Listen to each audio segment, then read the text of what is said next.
Your baby does something hilarious and you start to laugh. But wait, did a little pee just come out? And is that normal?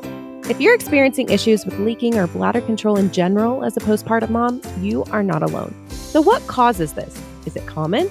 And what type of help is available to you? Those answers and more on this episode of Newbies. He's gorgeous. It's a girl. Surprise! The whole family's here. So when are you having the next one? It's just poop. Ready for another? Wow, you look really tired. Ready to go back to work? Yellow poop? Seriously? Did you sterilize this? Sex? Now? You've got to be joking. You should sleep when the baby sleeps. She doesn't look anything like you. I thought you already had your baby. I did.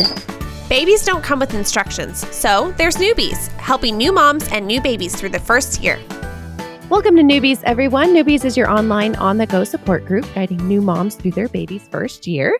I'm Natalie Gross. I have a 4-year-old boy and a baby girl, and we've got a great show today talking about bladder control, or lack thereof, and pelvic floor health after giving birth. I actually have the honor of having our executive producer and New Mommy Media owner on with me today. Sunny Galt has a lot of experience with this topic, and she's going to be sharing her story with all of you. So, Sunny, since you're here, before you want to get started, do you want to talk about Mighty Moms for our listeners? Yes. All right. So Mighty Moms, you guys, is our online community, and we just relaunched it. We revamped everything, made it completely free for you guys. And this is where you can continue the great conversations that we start here on Newbies and all of our other podcasts, because we actually have 4 other shows in addition to Newbies that we produce. And it covers everything from pregnancy and breastfeeding to having toddlers. And of course, everything that we talk about here on Newbies. We also have a show that's focused on twins.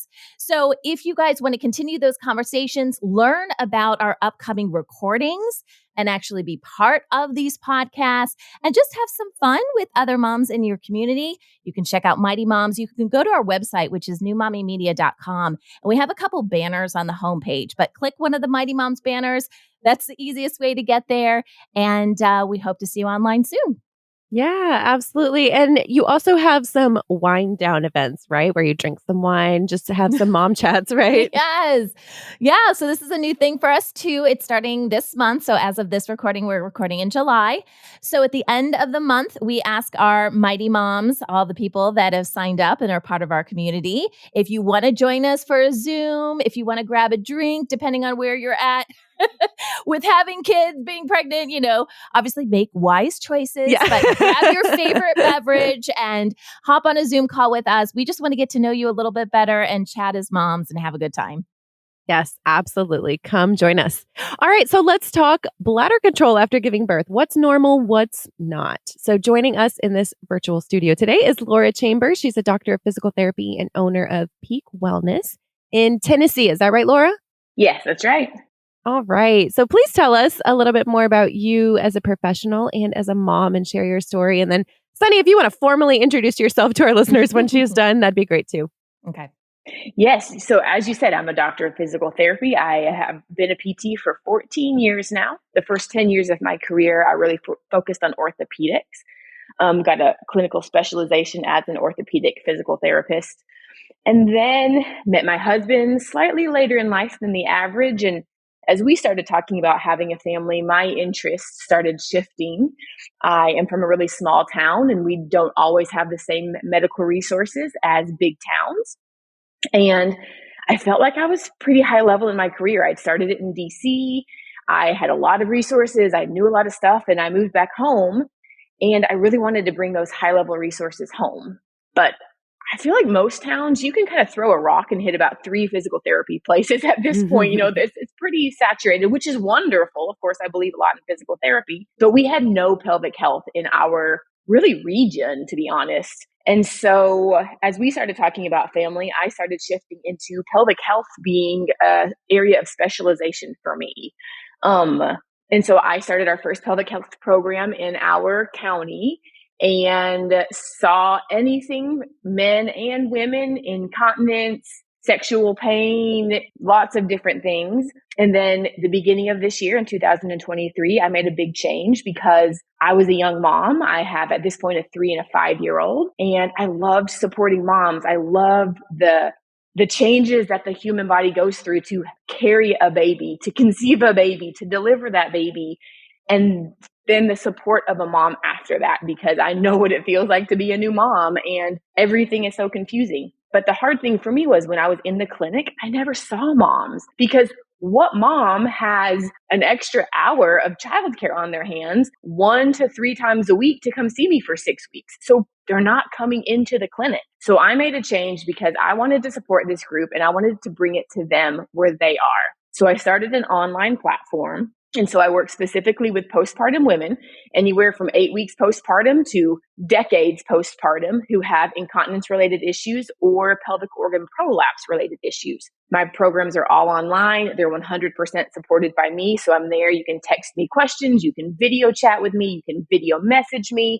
And then I can support women as conveniently as possible to their lives in what is such a busy phase of life. So that's my professional world. Again, I'm a mom of a 3 and a 5-year-old, a stepmom of an 11-year-old. And outside of that professional niche, I really love fitness. And I also love teaching others how to love exercise. One of my main mottos in my business is when mom feels strong, she shows up for everything else in her life with more strength. And so outside of helping her feel strong because she no longer pees on herself, if she doesn't know how to start a fitness routine, I want to help her get there too. And that's really kind of my passion in life. That's amazing. I love that, Laura. Thanks for being here and sharing that with us. Absolutely. I'm so excited. All right, Sunny, what about you? Yeah, well, Laura, I'm so excited to talk to you today. You sound like you have so Yes. much experience, and I'm sitting here in my workout clothes, so I'm feeling really empowered right now by your workout speech as well.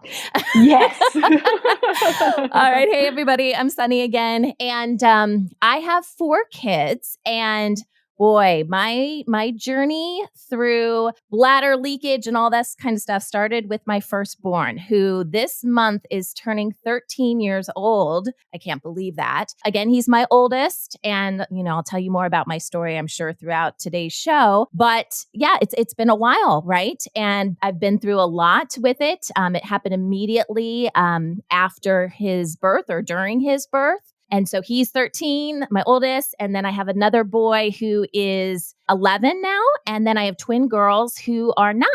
So that's a little bit about my mommy journey. Okay. Well, go ahead and talk about your experience with leaking or bladder control if you don't mind. Okay, sure. So never had any problems, growing up or anything prior to the birth of my first son. Everything was fine. I had a great pregnancy with him. He was a little bit bigger than my other kids. Obviously, I didn't know that at the time. He was my first. And I didn't know how big babies were supposed to be, but he ended up being about 9.5 pounds when he came out. He was a vaginal birth, and I had an epidural. I was in a hospital setting. Actually, he came pretty much right on time, a few days after my due date, and everything was going really well overall.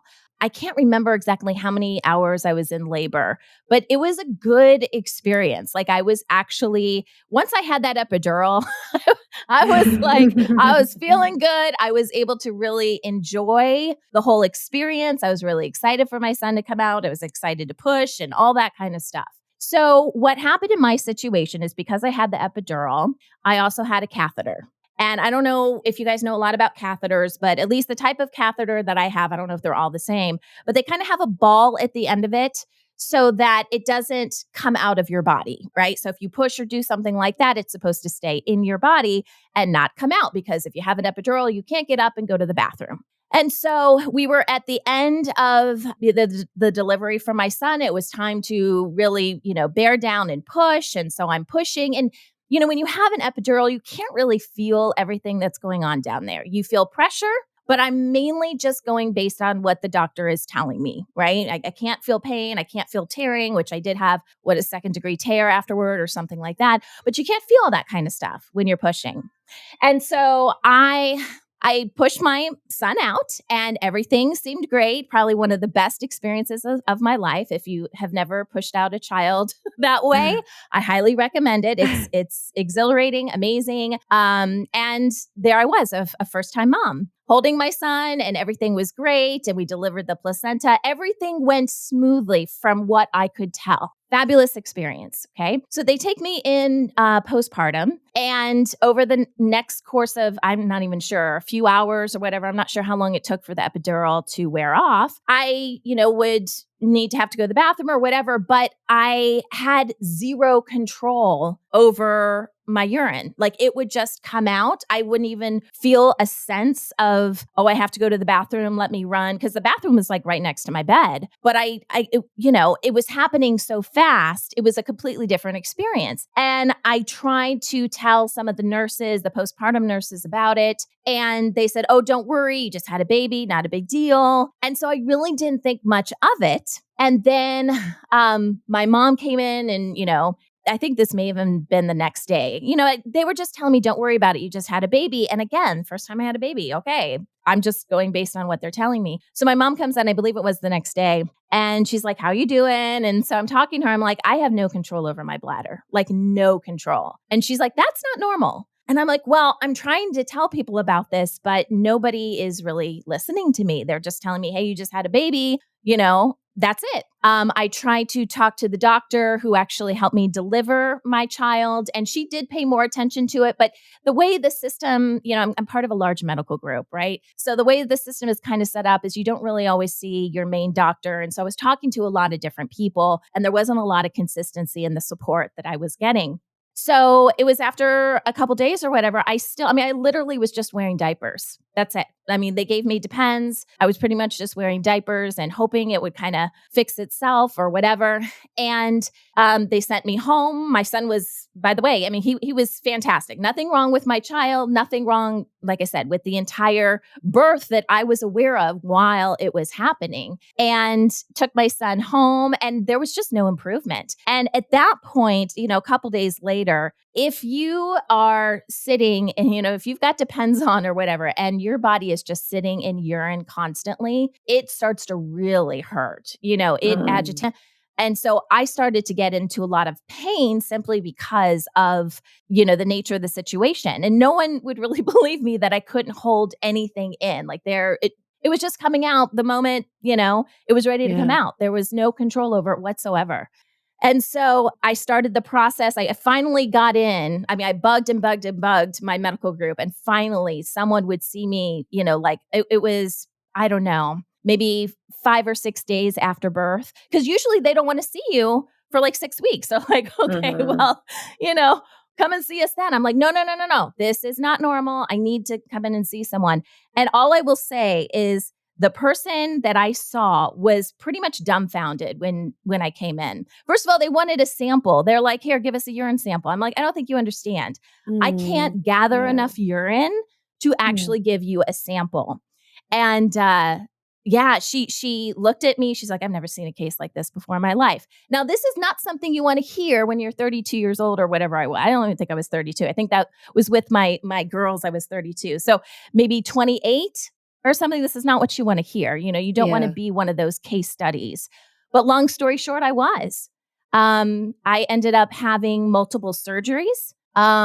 Still didn't quite fix the issue, but it allowed me to get out of Depends. And I, just got a lot of treatment for it. I live in the San Diego area, so we had quite a robust urogynecology department at the medical group that I belonged to. So I did have someone that supposedly specialized in this, but it was a lot of heartache, a lot of embarrassment, and we're 13 years later, and it's something I still struggle with on a daily basis. Yeah. Oh, wow, Sunny. Thank you so much for sharing that. Oh, my goodness. It's crazy. Yeah. And I also want to say this is not typical, guys. So I don't want to scare people out there like, oh my God, I'm never going to have a baby if I can't control my bladder. Everybody's body is a little bit different, but that's why I'm passionate about talking about this stuff, because you just never know what's going to happen. And I think, being prepared for something like this, there are certain things that I definitely wish I knew. And I'm sure we'll get into that as the episode goes along today. Absolutely. So they said it was related to the catheter, or like how did that play into it? Oh, yeah. 100%. Yeah. Related to the catheter. So basically, when I was pushing, actually, the doctor said at the time, and again, I didn't know this was unusual, but she's like, I can actually see the catheter coming out. And I'm going, okay, is that a bad thing? But later on is when I learned, oh, there's a bulb. And if you can see the bulb, that's bad. It's basically shredding the opening because it's not supposed to be coming out. But when you're pushing, I'm trying to push a baby out of my body, right? Right. So I'm not worried about a catheter. I'm just trying to get the baby out. And the catheter, I mean, it didn't come completely out, but the fact that she could see a large portion of it, yeah, we knew right away what caused it. Wow. Yeah. What type of, you said you've had a couple surgeries. Do you mind to describe what they've done in the surgeries? Yeah, totally. So it was you guys are probably seeing this on TV, all the lawsuits for the vaginal mesh slings, right? So I had a sling put in, which was supposed to elevate essentially the urethra. I don't know all the technicality behind it, but it was supposed to elevate it. So they went in. Oh, by the way, they wouldn't do any of the surgeries until 6 months postpartum. So for 6 months, I was dealing with depends. The only reprieve that I had was like sitting in a bath with Epsom salt. That made my skin feel okay. But the moment the air touched it when I got out, I mean, if you guys can imagine, like first time mom, I have a baby, trying to take care of a baby. Yeah. And then I'm dealing with all this incontinence issues and, just kind of struggling. And then, some of the postpartum stuff. So I already have like, I won't say depression. I never fully got depressed, but your body looks different, all this kind of mental stuff that's going on. And again, trying to care for my son, who thankfully was healthy and beautiful and everything. So no problems there. But me as a mom, I'm a mess. My husband's going, what is going on here? What happened to my wife? And there was just so much that happened. So that was the first surgery, was to put in the sling. And then, so again, that was about 6 months. I did it as soon as I possibly could, 6 months after birth. And then I didn't notice much of a change after that surgery. So it was like a day later, I called up my urogynecologist. I'm like, I don't know what you did, but I can't even tell a difference. So he's like, okay, why don't you come in 2 days? I was like, 2 days later, I had another surgery to tighten the sling. And they actually woke me up in the middle of the surgery and had me bear down to see if it helped, which was really strange. But he was trying to tighten it enough. But if you tighten things too much, then you can't go to the bathroom. Like that would be really bad too, right? So that's why he did that. And I will say that second surgery, as far as tightening the sling, that did help. That got me to a manageable level where I didn't need the depends. But, as far as what most women go through with leakage, I mean, I still had all of that. And it wasn't just stress-based. So it wasn't just, I cough and a little bit of pee comes out, or I'm laughing and a little bit of pee comes out. It was a combination of stress, as well as it would just happen. Like I wouldn't get the urge. I wouldn't get the urge to go to the bathroom. It would just leak out. And I think that was a little confusing for some of my doctors because they wanted to classify me as having stress incontinence. And I'm like, that's not me. Like, I mean, that's part of me, but they didn't understand because they would like, tell us, do this when you start to feel the urge. Well, what if you don't have an urge? Yeah. Sometimes I had an urge and sometimes there would be leakage. And then sometimes I would just get up and it would happen. I'd be sitting down and then I'd get up to do something and it would happen and there was no urge. And that's actually the same thing to this day that I, have issues with. So I wear pads, but I don't have to usually wear the big, thick pads. I try to get away with the panty liners and just change them out a few times a day. It's better certain times of the month. So I don't really know the whole anatomy and how everything works, but I'm assuming that has to do with my menstrual cycle and how things move around. So there are times of the month where I get a little bit of reprieve and there's not nearly as much leakage. And then there's other times where it seems like it's worse, but it ebbs and flows. Yeah. Oh, wow. Wow. I'm so sorry you had to deal with that. My gosh. But I hope your story today helps other moms, yes, know that they're not alone. And I know that's why you do what you do and share these stories. So yep, absolutely. Thanks for that. Well, we're going to take a quick break and then we're going to continue this conversation with Laura. So stay tuned, everyone.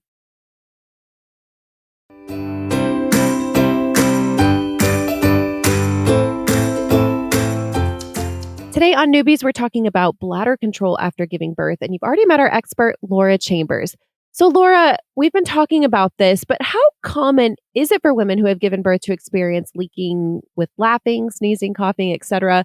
If it is relatively common or normal, how much is normal and how much is too much? And we've just heard from Sunny's story. Obviously, that was too much, right? But Yeah. what should moms know? Yeah, absolutely. So generally, statistics would show us that around 1 in 3 women who have a baby are likely to have some level of stress urinary incontinence. And Sunny mentioned this to a degree, but there's a difference in what's called stress urinary incontinence and urge urinary incontinence. And just to very briefly say, urge urinary incontinence is when you get a sudden, super strong urge. I got to go now and I can't make it to the bathroom in time. And then I leak. So that's urge incontinence. And then more what I think we'll talk about today, which is with the laughing and coughing and that kind of thing, is what we call stress urinary incontinence. Some level of stress, the cough or the sneeze or a jump, creates the leakage. And so specifically to stress incontinence, I never want to call it normal. We heard 1 in 3 are likely to have it. So yes, it's very common, but not normal. And Sunny also touched on this a little bit, but the reason I don't like the word normal is because it gives the woman that sense of permanence and of brokenness. And Sunny, I heard it in you a little bit. That is to me the worst feeling of congratulations, here's your baby, and here's your new life of slightly brokenness. Yeah. And that is my number one goal, is for women to feel strong and potentially stronger than they were before having babies, because they have to learn so much more about their bodies to recover postpartum, but they can get strong again. Of course, there are situations, Sunny is a great example of this, where something different happens, but that is not the 1 in 3 that we're talking about. That's much more rare, like Sunny mentioned. So how much is too much? I would say very early on, the first several weeks, if you're noticing that your baseline at that point is a little leak with coughing or sneezing or whatever that stress event may be, then that's kind of your baseline. That's your body saying, based on what we had to endure between pregnancy and delivery, this is what we can handle. And that's kind of your baseline, and it is what it is, but it's nice to take note of. What you don't want to see is that worsening over time. So if it takes a big belly laugh to get you to pee, then 3 weeks later, you don't want to be chuckling and notice yourself peeing. If that happens, it's time to speak up for yourself and see if there's some intervention. And then later on, 6 months or more after delivery, if you're still having any level of incontinence, that stress incontinence, then I would say it's time to speak up for yourself also and say, hey, I don't want to say that this is my new normal. I think my body has the ability to get all the way better. I had a baby. My body is designed to have a baby. I should be able to get there. So 6 months or more after a baby, if you're still having any leaks, it's at least looking at what your options are to make an improvement. Okay. Well, barring a catheter causing this horrendous thing that happened to Sunny, what are the most common causes? I mean, maybe this is silly, but is it pregnancy related and how the baby squeezes your bladder all the time? Or is it something that happens in a vaginal delivery usually? Yeah, I love this question specifically because it brings to light something, which is I think we generally from women I work with and the information we're given from OBs and all in the standard medical system is, I think we kind of conceptualize incontinence as a pelvic floor specific problem. And the truth is we don't really generally know what our pelvic floor is. It's a muscle group that we can't see. It's not like our bicep. You can watch it when it flexes or not. And we don't touch it. We don't really interact with it for lots of reasons. And so this kind of muscle group we're uncomfortable with has a problem. And then therefore we have leakage. And what we see though is there was a 2013 study that showed women pregnant for the first time. So they've never delivered a baby, but they're carrying their first baby. When they looked at them, they had significant changes in their pelvic organ support. So how much their bladder and their colon and their uterus were supported within their pelvis, even in their later second trimester and into their third trimesters. So before they've actually delivered a baby, they're already seeing changes in the support for these pelvic organs. So we know it's not just the trauma of birthing a baby and stretching and potentially tearing that pelvic floor itself, that there are other factors that go into that. So some of those factors include pressure. Obviously, you said the baby is growing in there. It's pressing down on the bladder and the other pelvic organs. It's also stretching. So our pelvic organs are not only supported by just our pelvic floor. There's really thick fascia. So it's like the silvery lining you see when you cut up chicken, that it's really thick and tough and helps hold things together. So there's this thick fascia that helps support our pelvic organs. It doesn't stretch very easily. It's not really flexible, but with prolonged and persistent pressure, it can stretch some. And so as that fascia gets stretched, then our pelvic organs have less support from that. Another thing is during pregnancy, the body has to adapt to this growing human inside our abdomen. And so without even recognizing it, a woman is making postural adaptations. Her spinal curves are going to increase. Her shoulders will tend to go backwards some. Her glute muscles are not going to be as active because of these postural changes. And so what that does is it changes the way that our whole core supports our body. And our pelvic floor is part of that core system. So if our abs are working differently, our glutes are working differently, our diaphragm, our breathing muscle is working differently because it's getting smushed from a baby, then that whole coordination of those muscles is changing. Therefore, the pelvic floor maybe isn't working as optimally, and we're not getting the same support to those pelvic organs as well. So all of that to say, it's a much more complex system than I think we kind of conceptualize. There's organs that sit on top of the pelvic floor, and the pelvic floor either works or it doesn't work. But really, there's a lot more pieces to it. Gotcha. That's so interesting. And I asked that because I noticed when I was pregnant, I struggled with it more than in postpartum. Like I would cough or laugh and a little bit of pee came out while I was like second trimester on. And so I was always worried about that in public and, would have to wear sometimes like the panty liners. Yes. Okay. So I was just really curious about that. Thanks for answering. So what types of treatment and help are available to women who are experiencing this? Yeah. So it can run the gambit, and you watch TV commercials and you'll learn that the help you can get is incontinence products, and that will always be a pet peeve of mine because it teaches women, again, it's normal that you leak, you need this product to help you.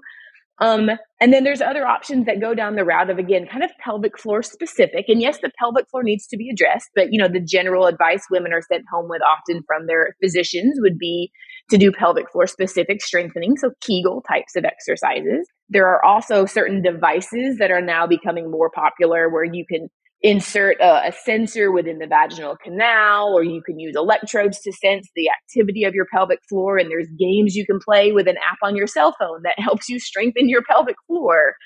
There are surgical options. Sunny mentioned one, probably one of the most common ones I see in my practice is the bladder sling, or the tuck, as people will call it, to help support that bladder if it's really dropping down. And then obviously my bias is there's pelvic health PT, which used to be called women's health. And so you'll see it termed both ways.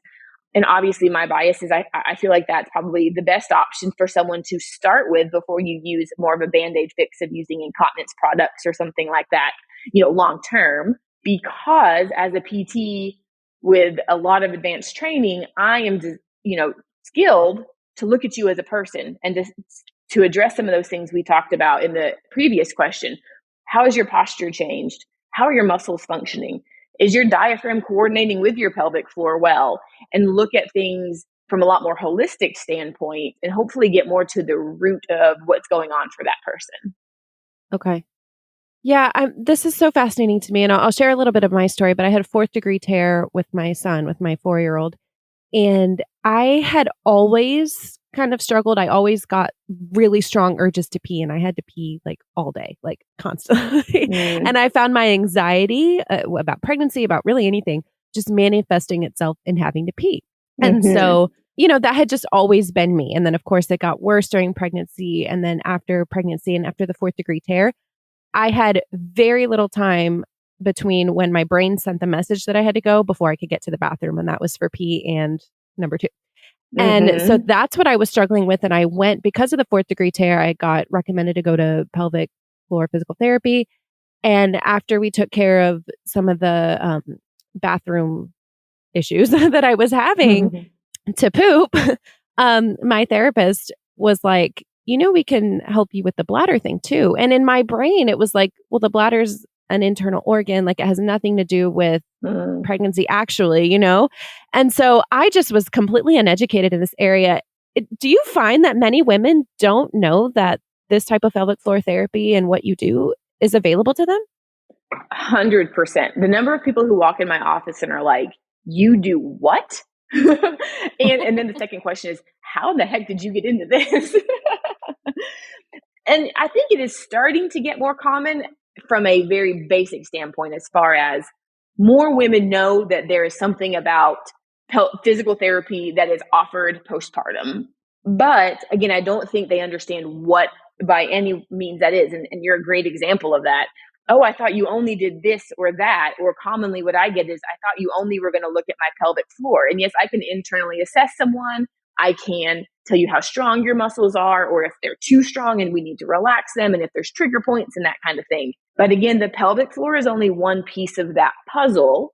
And then we got to look at it more holistically too. And so I find that that is the part that, mind blown a little bit for people when they realize, oh, there's so much more to offer. And I think if more people understood that, then also pelvic health therapy would be much more utilized. The crazy thing is, in other European countries, it is standard to have 6 weeks of physical therapy after giving birth. It's just standard of care. Mm-hmm. And I think one thing that I impart on women, as much as my physical skills that I do or exercises I give them, it's just the education. Exactly what you said. Like our whole lives, you've never had to think about your bladder. How does it work? It just works. You've never had to think about your pelvic floor, and you've been taught it's not okay to touch it, or, whatever the stigmas are. We know nothing about it. So if I can just teach a woman the basics, now she has so much more power to help herself. Even if she doesn't need my actual physical therapy services, let me empower her to understand her body. And so she knows what to do. Well, more on that after another quick break.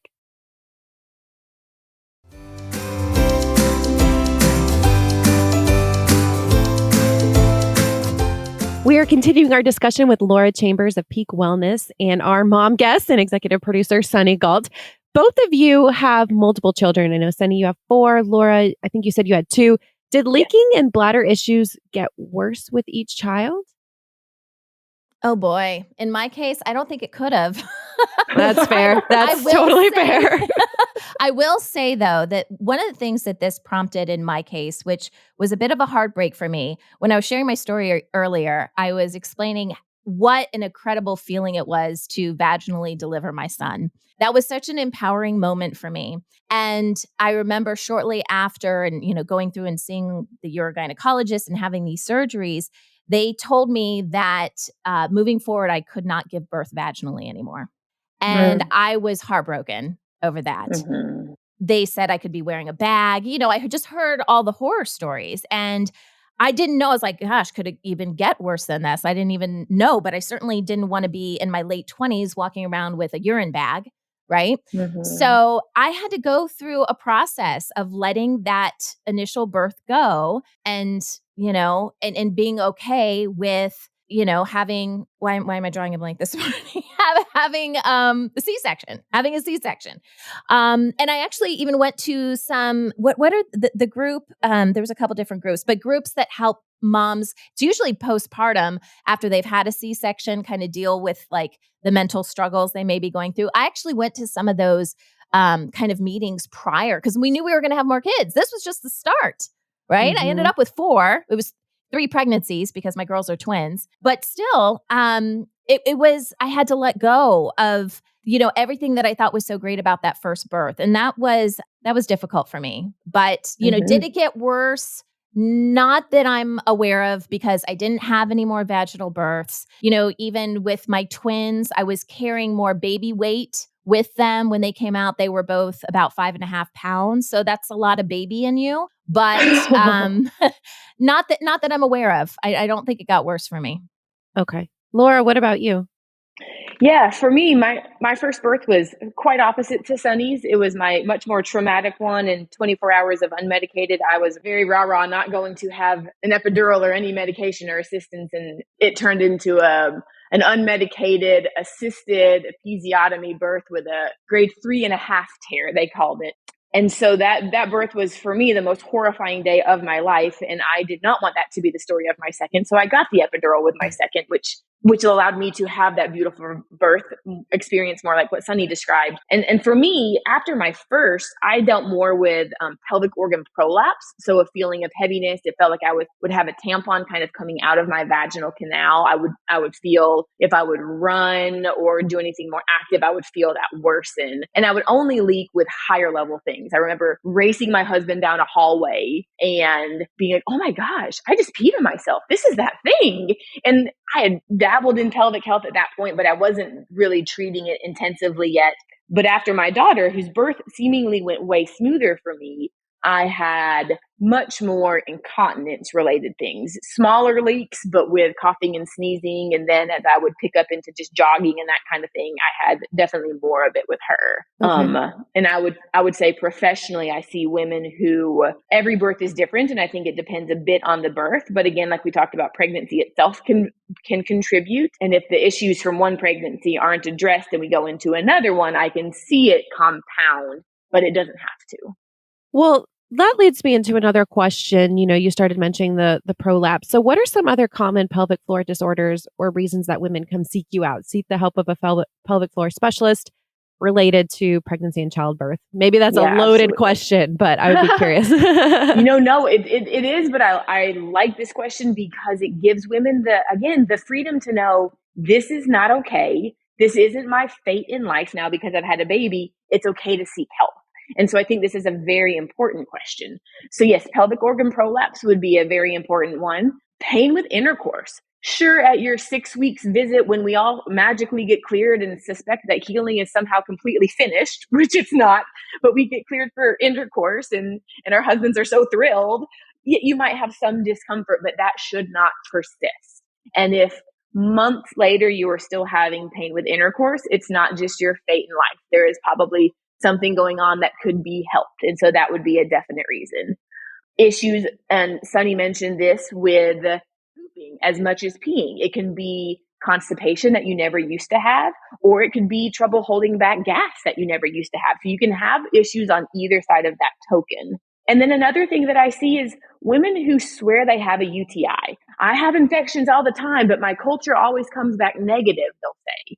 The pelvic floor isn't always weak. So we always think of it as a muscle of insufficiency. If you have a problem, it's because it's not strong enough. Well, almost equally commonly in my practice, I treat women whose pelvic floors are overactive. And those overactive muscles can lead to other symptoms. It can feel like you have a UTI and you may have no problem with your actual urethra or your bladder or your urine. It can be those muscles are so overactive that you get that burning sensation. Or it can feel like a deep buttock or a hip pain that isn't relieved with other general orthopedic hip-related treatments. And it can also contribute to constipation. So anything in that realm would all be very appropriate to go to a PT, get your pelvic floor assessed, and again, get your kind of body analyzed to why there might be a pelvic floor related issue. Okay. Yeah, that's all great to know. So let's talk Kegels. You started to mention this. Were those exercises helpful for either of you when you were going through this? And if not, did you find any exercises that worked to help get bladder control back after pregnancy? Sunny, do you want to talk about your experience with that?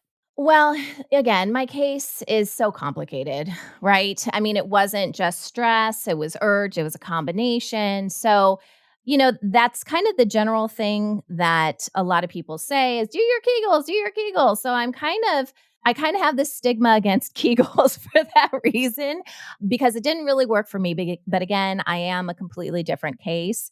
There was something, I forgot to mention this in the beginning. So I had those 2 surgeries, but there was something else that I tried. I didn't have success with it either, but since we're talking about this, I wanted to mention it. I had a surgery and, I'm going to totally blank on what it's called, Laura.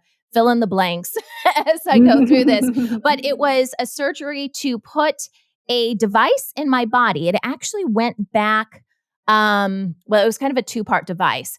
But part of it, the battery pack, if you will, went right back kind of where above my hip, like my lower back and above my hip. And then there was this, oh gosh, I'm going to use the wrong terminology, but there was something that hung down in my body, and it would send on in the inside of my body, by the way, that would send electrical pulses that were supposed to re-stimulate the urethra and, just kind of make it work like it was supposed to work. And then I had this had this little remote control that I could control it with.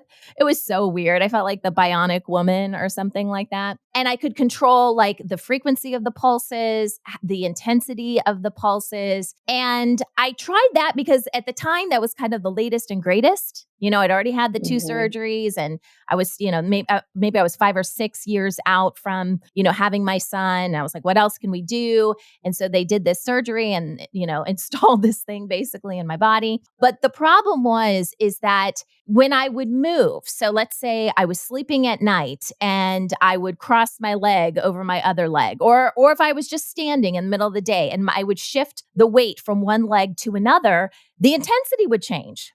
And so it was not consistent. And sometimes the intensity was way more than I intended. And it would almost feel like a cramping sensation because of it. And on top of that, what was it helping with the leakage? Maybe a little bit, but my mind was so preoccupied with this intense. It just feels like little, it doesn't hurt necessarily unless you turn it up too much, but it's like little electrical pulses going through your body. And my body never adjusted to that at all. So I kind of used it for a year on and off. And then I got so frustrated with it, I completely turned it off. And it stayed in my body for many years until like a year and a half ago, I finally had the whole thing taken out. Because I was like, why is this thing in my body? I just need to get it out. And they're like, hey, do you want us to replace it with another one? I'm like, are you kidding? No, stay away from me. She's like, I'm done. I am so done with this. So yeah, I wanted to mention that because there may be moms that have that opportunity to get that as well. I just wanted to share my personal experience and maybe some questions that you can ask your provider if you're thinking about going down that path. Because it's possible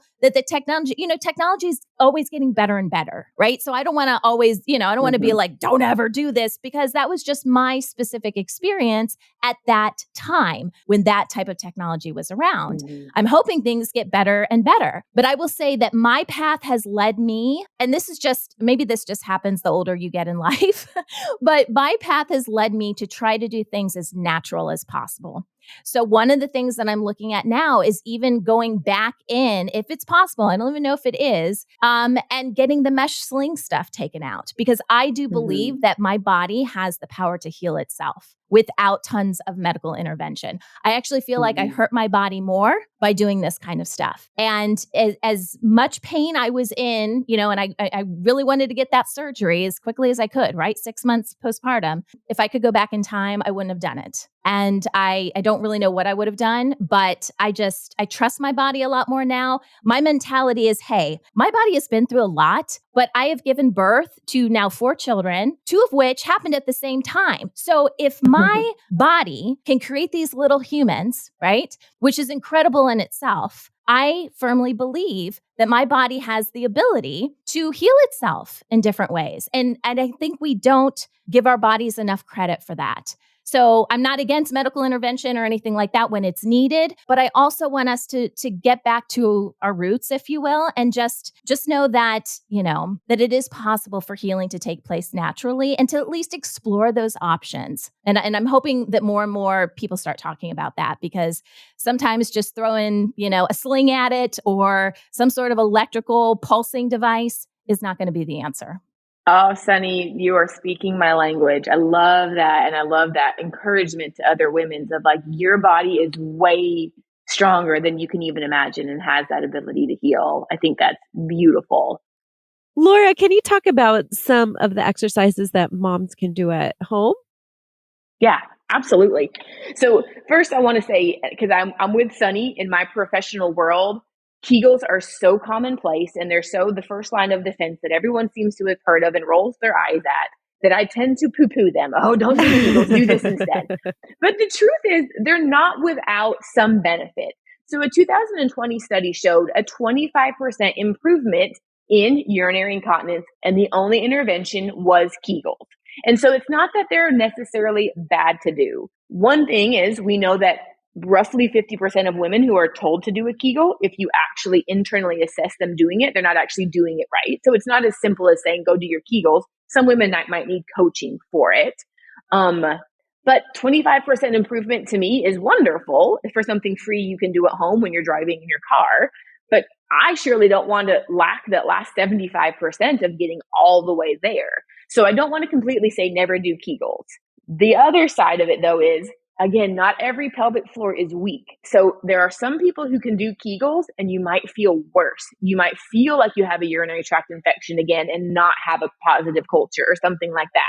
That would be a sign your pelvic floor is already overactive, and doing more Kegels is definitely not going to help and may worsen it. So there's my Kegel side spiel. Now, on the other side, like I mentioned, my role as a PT in this is to look at the body way more holistically and say, okay, there are ways to strengthen your pelvic floor. And by the way, there's tons of exercises that actually strengthen the pelvic floor way more effectively than Kegels. And those are exercises that you're probably already doing: squats, bridges, lower abdominal crunches, those kind of things. They actually recruit more of the pelvic floor and will lead to more strength gains than Kegels alone. But then we also have to look at, again, how your body is working together. And for me, this is paramount because we have this whole core muscular system. And then to me, the core in this sense is pelvic floor on the bottom, abdominal muscles, which is 4 layers of individual muscles in the front, the respiratory diaphragm on the top, right at the bottom of the rib cage, paraspinal muscles in the back along the spine, and then the gluteal muscles along the sides of the pelvis, in the back of the pelvis. And each of them has to be functioning well. And if they're not, other muscles are going to compensate. One of the best examples of this for me is some women will learn a movement pattern where they recruit their upper abdominals, which is their external obliques, more often. And so that might look like, if you look at yourself in a mirror, just a little below your rib cage at the top of your abdomen, there's like this little crease line there. And whether you have a lot of adipose or a little adipose, you can still see this crease, or you'll feel your ribs really getting kind of sucked in the front. And that means your body's strategy for stability and control is to really use those external obliques. The reason that I can see this as a problem with pelvic floor issues so much is, imagine that this whole core we discussed is a balloon. The bottom of the balloon, where you tie it off, is the pelvic floor. If I squeeze the top of that balloon, can you picture all that pressure pushing out into that pelvic floor at the bottom? So if you're over recruiting your upper abs, you're constantly squeezing the top of that balloon, and you could have the strongest pelvic floor in all the land. But if you're not stopping that pressure coming from the top squeezing down, you're still going to be set up for a dysfunction. So without trying to overcomplicate things, I find you really have to look at those pieces of the puzzle. If I had to pick my 3 favorite things for people to do at home, one would be fix your constipation. And that usually blows people's mind, but I have helped many a woman with incontinence, and I've never touched her pelvic floor. We have only talked about constipation. So if you're having trouble going, if you're straining a lot to get bowel movements out, that's obviously straining on the pelvic floor and the pelvic organs. But B, the colon and the uterus and the bladder sit in this teeny tiny little pelvic bowl that we have. So if that colon is full with distended with stool, then it's also going to be pressuring into the bladder and give you less capacity for the bladder. I had a random reoccurrence of some leakage when I was training for a half marathon a while ago. And I was like, what in the heck? This is my world. Why am I leaking? I was constipated. I didn't even know I was constipated. I would poop a couple times a day, but I had gone to the doctor for something else and had an x-ray, and he said there was backup of stool in my colon, and I fixed that, and my incontinence went completely away. So Oh, wow. incontinence is number one. I am learning Yes. so much, Laura. That's huge. Oh, I'm so glad. Yeah. Good. The second muscle group that is often shocking but is so imperative to the pelvic floor is the respiratory diaphragm. In our balloon analogy of all those core muscles, the diaphragm is the top of the balloon and the pelvic floor is the bottom. So they have this inverse relationship all the time, every breath that you take. And if you're not able to get your diaphragm to expand well and really be the primary muscle that you're using for breathing, then your pelvic floor cannot respond to what the diaphragm's doing and take cues off of it. So my favorite way to teach diaphragm awareness and I think I can describe this over audio, is you take your hands, you place them on the side of your rib cage. So you're just kind of cupping the side towards the lower part of your rib cage. And when you take a big breath in, you want to feel your rib cage expand out to the sides into your hands. So it presses your hands wider. At the same time, you don't want to feel a lot of tensioning in your neck and your shoulders shrugging up. The reason is when your diaphragm contracts, it contracts down like an umbrella. So the point of the umbrella comes down. That's how we breathe and open up our lungs. But the sides of that umbrella widen out. And our diaphragm is connected along our lower ribs. So as it contracts down, it has to widen the rib cage to allow it room to move. So if you're really using your diaphragm, you will get an expansion in all directions of your rib cage with every breath you take, especially a larger breath. Just small resting breaths, you may not have a very perceptible movement. But if you're not able to do that, you can reteach your body to preferentially use the diaphragm instead of, sometimes we learn to use accessory breathing muscles in our neck and our chest and our shoulders and different things. Pregnancy almost forces us to do that because there's a baby crammed up into that diaphragm. So for a while, the diaphragm gets to go on vacation. And then sometimes, unless we wake it back up, it doesn't kick back in. And by changing someone's breathing patterns, we can make a huge change in that pressure down into their pelvic floor. And the final piece that I would put to this is also your lower abs. The deepest layer of abs in the lower section. So it's kind of below the belly button and connecting in. If you do a really big, strong Kegel, if you're really good at taking your pelvic floor and squeezing it and also lifting it up, you'll often feel these lower ab muscles kick in at the same time, right again in that softer part of your abdomen, but below the belly button, and reconnecting into those lower abs, making sure that they're on board so that when you're moving throughout life, they're staying more active, is also a really great supporter to that pelvic floor. And I just want to quickly throw in here, this can be really overwhelming. And I don't want to overwhelm people who think, oh my goodness, there's too much to do. I just can't do it all. On the other hand, I want them to know if Kegels haven't worked, there are 157 more things that you can look at to still help. It doesn't mean that you're a lost cause. And if you want to learn a lot more about this, I actually created a free 45-minute webinar that goes a lot more in depth to this whole core balloon idea that I talked about. It'll go through the muscle groups. It'll help explain why they're important. And it also gives you some exercises that you can start from home today to start addressing each of these places. Well, I've learned so much from you, Laura. So thanks so much for being here. And Sunny, thanks for coming on and sharing your story. I hope that will be helpful for our mom listeners. I know it will be. Yeah. Listeners, be sure to check out Laura's website at peakwellnesstn.com. I'm guessing that's TN for Tennessee. Yes, that's right. peakwellnesstn.com. Also check out newmommymedia.com, where we have all of our podcast episodes, plus videos and more.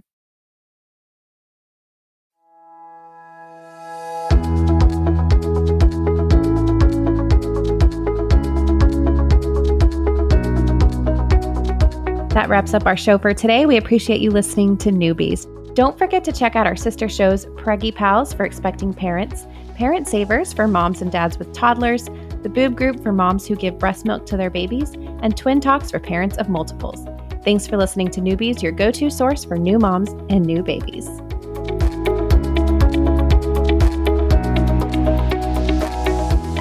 This has been a New Mommy Media production. The information and material contained in this episode are presented for educational purposes only. Statements and opinions expressed in this episode are not necessarily those of New Mommy Media and should not be considered facts. While such information and materials are believed to be accurate, it is not intended to replace or substitute for professional medical advice or care, and should not be used for diagnosing or treating healthcare problem or disease or prescribing any medication.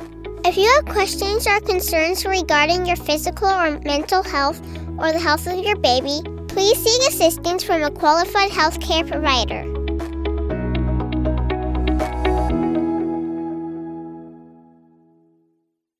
Hey mamas, don't forget to check out Mighty Moms. It's our online community built for new moms just like you.